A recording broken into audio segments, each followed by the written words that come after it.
Greetings, Bill Mobley for UCTV, the Brain Channel, and another edition of On Our Mind, talking again about Alzheimer's disease. And I'm with Steve Wagner today, a professor at UCSD and an expert in understanding the biology of Alzheimer's disease, but really importantly for this program, about the treatments that are coming forward that we're so hopeful for in this disorder. So Steve, tell us a little bit about yourself, your background, and what you're up to. Sure. I've worked in the local biopharmaceutical industry for a little over the last 20 years. I've worked with numerous major pharmaceutical companies that we've collaborated with, and my entire career has been really focused on neurodegenerative disease and diagnostics and therapeutics. But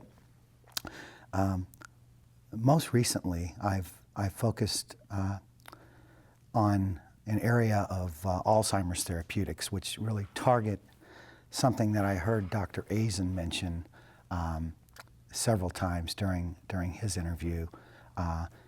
What we feel is the real pathological agent in Alzheimer's, and that's the amyloid and the amyloid neuritic plaques that are really the diagnostic pathological entity that characterizes Alzheimer's disease. And what my team has done, and this goes back almost 15 years, has been to try to identify compounds that could suppress the synthesis of this particular amyloid, which I try to describe it using an analogy of hypercholesterolemia. This to me, amyloid, is the cholesterol of the brain.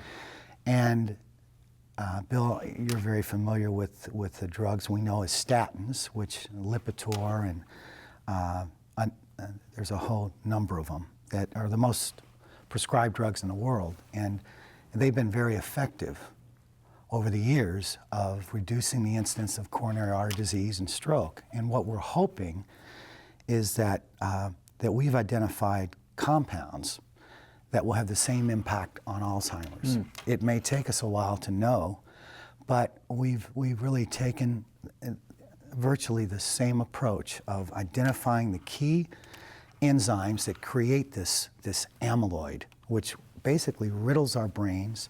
It prevents the communication between neurons. It largely builds up at the synapses. And I know Dr. Malinel had a lot to say about that. It was a very interesting interview. So we have, believe we've identified a safe approach. As it turns out, with cholesterol, the enzyme that was targeted was basically one which had essentially one job to do, and that's to make cholesterol. The problem with the enzymes that make the amyloid is that they do a lot of other things. And so we had to figure out a way of tricking this enzyme into not making this one particular form of amyloid, which is happens to be the longest form. And with these peptides, the actual length or the number of amino acids is very important in their ability to form these deposits or plaques, which again wreak havoc in our ability to reason, to think, to communicate. Most recently, we were awarded a UO1 Blueprint Neurotherapeutics Award, and there were one of only a handful that have been awarded. So, and you know, Bill, you've been working with me on this project, and we believe that after 3 years and synthesizing over 400 derivatives of this one particular series of compounds, that we've actually identified one that has the in vivo activity that we've been searching for. Steve, this is really exciting, and you know, I think one of the things that I'll interject is that as a basic scientist and somebody who cares about Alzheimer's disease, I've been amazed at how very difficult it has been to go from a very good idea to what looks like a potentially very good drug. It might be useful just to talk about the process that you're involved in and how that has matured over the last few years. Sure, sure. When I was fortunate enough to come to UCSD in your department, I had a lot of experience in screening compound libraries, doing what's called lead identification, lead optimization. There's other terminologies, lead evolution, lead hopping, but I had a lot of experience with working with very talented medicinal chemists that if you give them a very robust, very reproducible, and you can't emphasize reproducible enough, but if you give them a very good assay, they can actually make molecules more active, more active, more active, more potent. Potency is the term we use. Mm-hmm. And as you know, unfortunately, that's only one component. Yeah. The compound has to have all the right properties, and I'm talking about it has to be absorbed properly, it has to be deposited in the right tissues, it's got to be able to get across the blood-brain barrier, it's got to have a long enough half-life, it's got to have proper clearance. Most importantly, it's got to be very safe.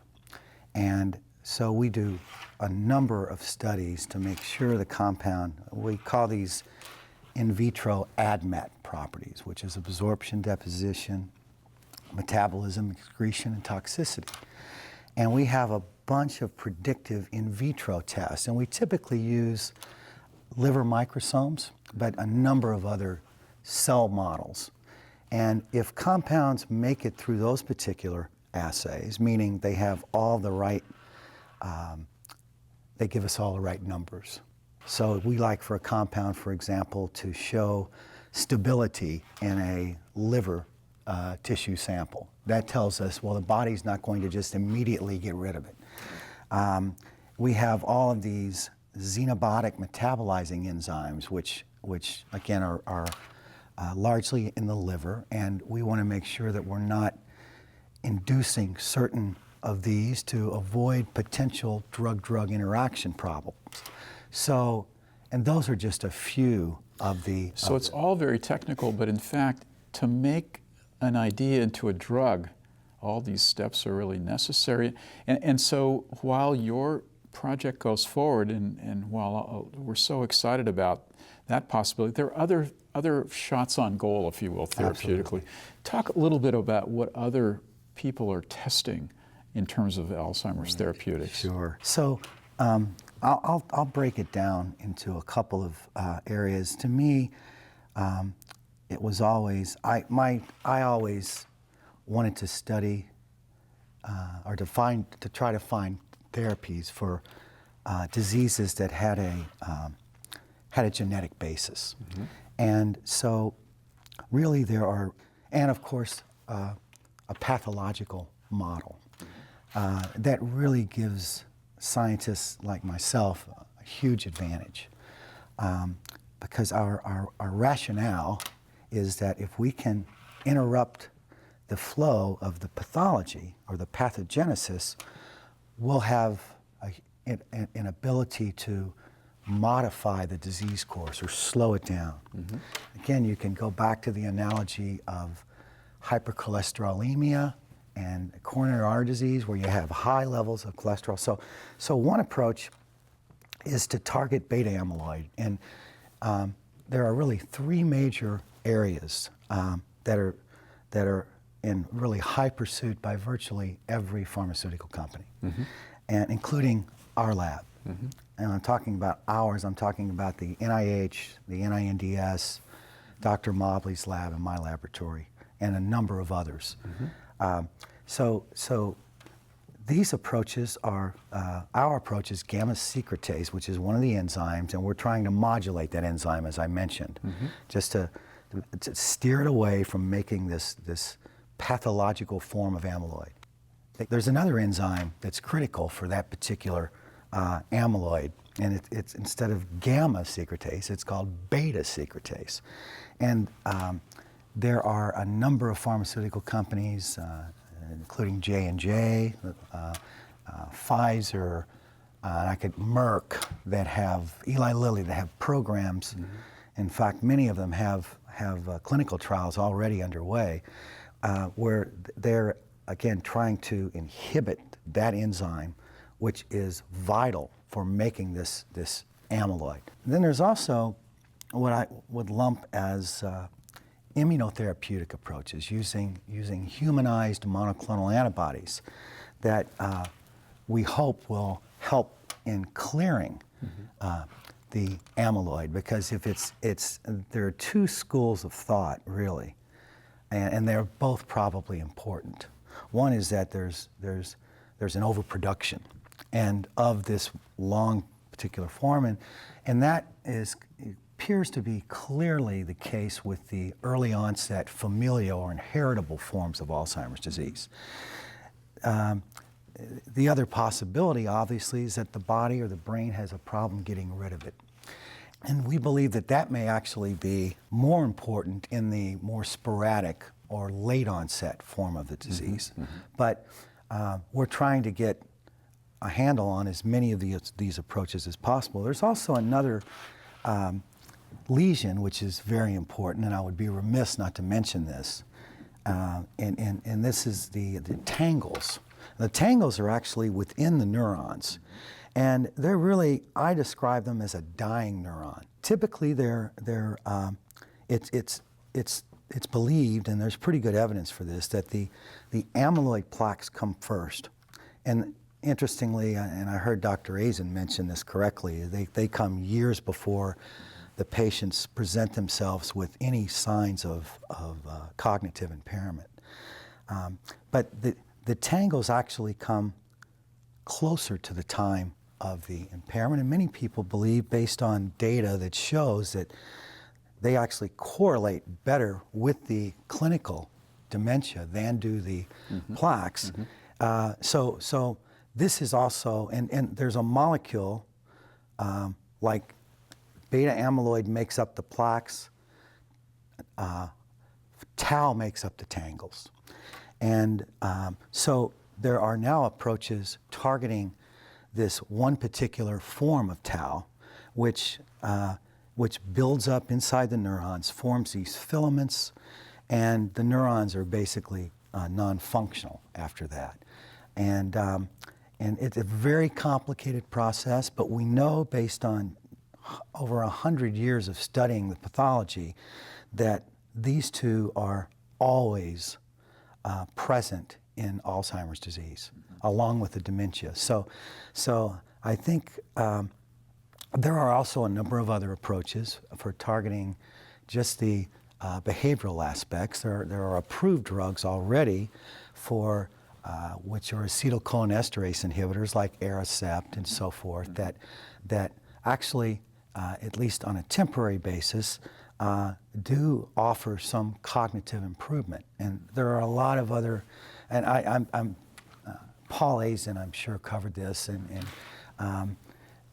but what I'm most interested in, and what I think most of the research in both the pharmaceutical industry as well as the translational research being done in the universities as well as the not-for-profit institutions are really focused around those pathologies. And I think that's a very prudent, logical approach. Steve, with all your experience in the field and having done it for so many years, you must be impressed by all the progress, and yet we're sitting here still without proven therapy for modifying the disease.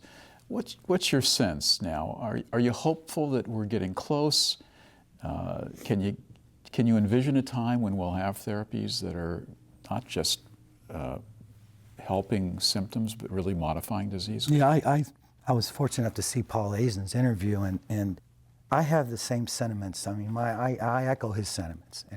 And the reason I'm so encouraged at this present time is that guys like Paul, over the years, he's done so many clinical trials, and he has they've learned so much about how to use all of the neuropsychometric instruments, and now they have these tools, which he mentioned, where we can actually non-invasively monitor these lesions, both the plaques, the amyloid plaques, and the neurofibrillary tangles, which contain the altered tau protein. Mm-hmm. These are tools we've never had, or we've never had them in the shape that they are now, meaning the resolution and the sensitivity are such that we can actually monitor whether or not a drug's having an effect. Yeah. We're also learning that it's very important, based on the number of longitudinal studies, that we have to start very early. And the genetics has advanced so much that we know people that are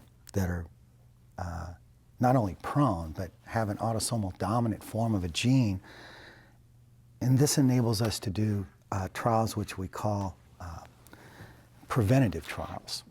And then there's also, so those are primary prevention. There's secondary prevention trials, because we know that people that have these large visible amounts of amyloid, they're ultimately going to become cognitively impaired, and so we could use these types of imaging techniques. Paul mentioned positron emission tomography, and there are others, but we can actually treat these patients when we believe for sure that they're going to ultimately develop cognitive problems. So we call those secondary prevention trials. And so I think the clinical studies, although they've been negative thus far, for the most part, we've learned so much that I believe now, for the first time, you're seeing these large prevention studies being done with this family in Colombia that has this autosomal dominant mutation in one of the subunits of gamma secretase, which is the very target that you and I have selected to target.